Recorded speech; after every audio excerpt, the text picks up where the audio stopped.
Start कर।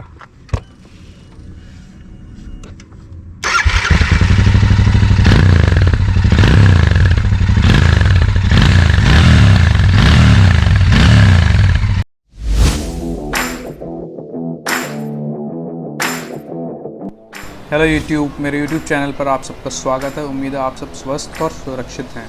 सबसे पहले आप सबका थैंक यू मेरे चैनल को सब्सक्राइब करने के लिए। हमारी यूट्यूब फैमिली में अब जुड़ चुके हैं टोटल 288 मेंबर्स।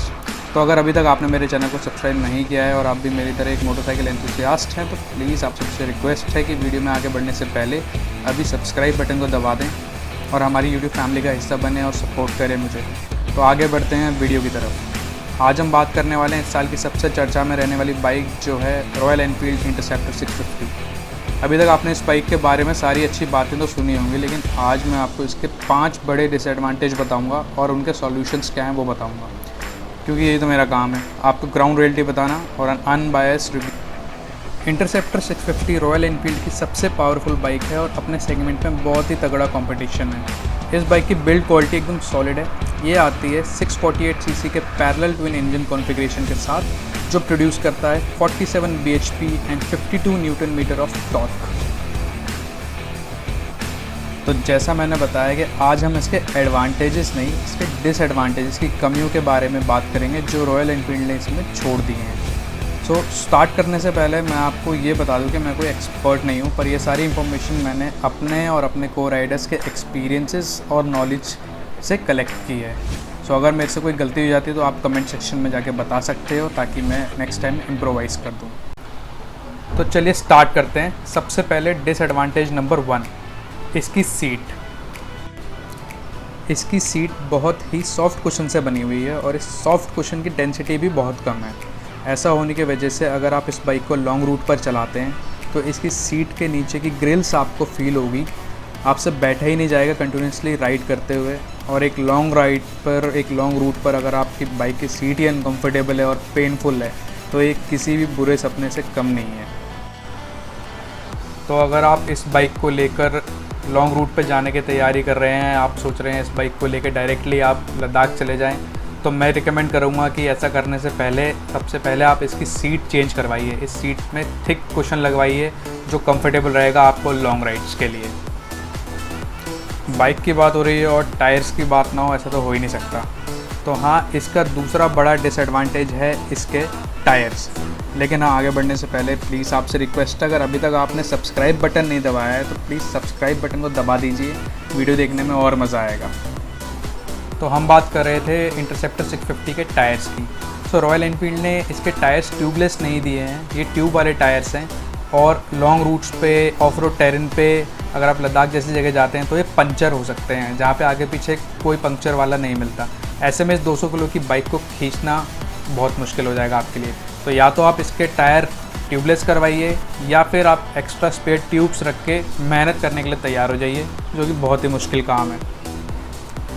अब बात करते हैं इसके तीसरे बड़े डिसएडवांटेज की, जो है इसकी हेडलाइट्स। किसी भी व्हीकल की हेडलाइट्स उसके ड्राइवर के लिए लाइफ और डेथ के बीच की दीवार हो सकती हैं। तो इंटरसेप्टर 650 में जो हेडलाइट आती है वो इतनी ब्राइट नहीं है कि डार्क रोड्स को ब्राइट अप कर पाए। सो अगर आप किसी जंगल एरिया में चला रहे हैं बाइक या लद्दाख एरिया में बाइक चला रहे हैं, काफ़ी डार्क है, सो ये लाइट कैपेबल नहीं है कि रोड को प्रॉपर ब्राइट कर सके। तो मैं सजेस्ट करूँगा आपको ऑक्सिलरी लाइट्स लगवाइए। ओरिजिनल लाइट को चेंज कराने का मैं आपको सजेशन नहीं दूंगा, तो ऑक्सिलरी लाइट्स आप करवा सकते हो। अब आ जाते हैं इस बाइक में एक चौथी कमी की। सो अभी हम बात करेंगे इस बाइक के इलेक्ट्रिकल्स के बारे में। तो ज़रूरी नहीं है कि सभी लोग मेरी बात से सहमत हों, कोई इतना बड़ा पॉइंट नहीं है, मगर अगर ये चीज़ें होती तो ज़्यादा बेटर होता। तो हम बात कर रहे थे इसके इलेक्ट्रिकल्स की। इसका जो मीटर कंसोल है, इस बाइक में कहीं भी कोई gear indicator, gear shift indicator नहीं दिया हुआ है। तो गियर शिफ्ट इंडिकेटर का होना भी ज़रूरी है। और दूसरी चीज़, इसमें कोई क्लॉक नहीं है, इनबिल्ट क्लॉक नहीं है। सो अगर आप सोचो, अगर आप लॉन्ग राइड्स पे हो, आपने जैकेट्स पहनी हुई है, सो वॉच, रिस्ट वॉच पहनने में बहुत प्रॉब्लम हो जाती है, आप सबको पता होगा। सो इसीलिए ये 2 कमियां मुझे इसमें लगी कि इसमें गियर शिफ्ट इंडिकेटर होना चाहिए था और क्लॉक होनी चाहिए थी। तो अब आते हैं इसके 5वें पॉइंट, इसकी 5वीं कमी के ऊपर। लेकिन उससे पहले अगर आपने यहाँ तक वीडियो सारा देखा है तो एक लाइक बटन तो बनता है, और अगर आप फर्स्ट टाइम इस वीडियो के थ्रू मेरे से कनेक्ट हो रहे हैं तो प्लीज़ सब्सक्राइब बटन दबाकर सपोर्ट कीजिए मेरे चैनल को। तो चलिए बढ़ते हैं 5वें पॉइंट की तरफ। इस लास्ट पॉइंट में मैं बात कर रहा हूँ बाइक के हैंडल बार्स की। हैंडल बार्स ही वो सब कुछ हैं जो राइडर की पोजीशन, राइडर का कंफर्ट और बाइक की हैंडलिंग, ये सब कुछ डिसाइड करते हैं। इंटरसेप्टर 650 के जो हैंडल बार्स हैं वो बहुत ही स्ट्रेच्ड आउट है, मतलब खिंचे हुए हैं। अगर राइडर बैठ के हैंडल बार्स पकड़ेगा तो उसके हाथ बिल्कुल स्ट्रेट रहेंगे, उसके एल्बोज बिल्कुल स्ट्रेट रहेंगी। तो ये पोजीशन जो है कंफर्टेबल पोजीशन नहीं है लॉन्ग राइड्स के लिए। सिटी में आधे घंटे की राइड्स में तो आप मैनेज कर लोगे, आपको पता भी नहीं चलेगा। लेकिन अगर आप लंबे रूट पे जाओगे और इस तरह की पोजीशन में आप बाइक चलाओगे तो वो एक कंफर्टेबल पोजीशन नहीं रहेगी। तो मैं रिकमेंड करूँगा, अगर आप लॉन्ग राइड्स पे ये बाइक ले जाना चाहते हैं तो आप हैंडल बार राइजर्स लगवाइए और हैंडल को थोड़ा पुल बैक कीजिए, ताकि आपकी जो एल्बोज़ हैं वो थोड़ी फोल्ड हो और आप एक रिलैक्स पोजीशन में बाइक पर बैठें। तो ये थे मेरे आज की वीडियो के 5 पॉइंट्स जो शायद इंटरसेप्टर 650 को और बेहतर बना सकते थे।